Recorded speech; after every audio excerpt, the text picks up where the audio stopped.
हाल ही में ईरान ने ये बात एडमिट की दैट हाँ हमारी न्यूक्लियर साइट्स डैमेज हुई है।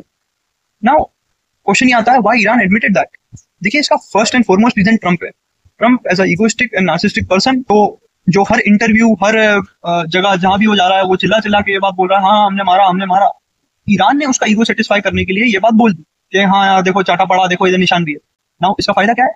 इससे ट्रम्प खुश हो जाएगा, ट्रम्प को लगेगा, ट्रम्प एकदम कुमारी आ जाएगी ट्रम्प को, क्या रहे देखो मैंने बोला था मारा, और ये देखो ईरानी भी बोल रहे हैं मारा। और ये बात भी ध्यान रखिएगा सर, बहुत सारे लोग आपको ये बात बोलते मिलेंगे दैट अरे मतलब ही नहीं था सीज फायर का, स्ट्राइक का कोई मतलब ही नहीं रहा, आपने जो न्यूक्लियर स्ट्राइक करी उसमें न्यूक्लियर प्रोग्राम तो बच ही गया, फैसिलिटीज डैमेज हुई।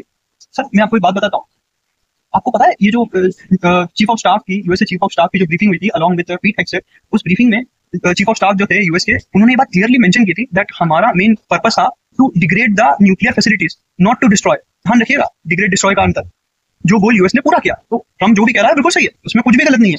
अब अगला सवाल आपके पास आ सकता है दैट तो मतलब क्या रहा, लेकिन न्यूक्लियर प्रोग्राम तो वहीं का वहीं है ना। जी हाँ, न्यूक्लियर प्रोग्राम वहीं का वहीं है, पर न्यूक्लियर प्रोग्राम को पीछे धकेल दिया नाउ। अब आने वाले समय में आप देखेंगे ओवर लेवल पे अंदर ईरान में बहुत कोशिश होगी रिजीम चेंज की, आप आने वाले 2-3 महीने में देखिएगा।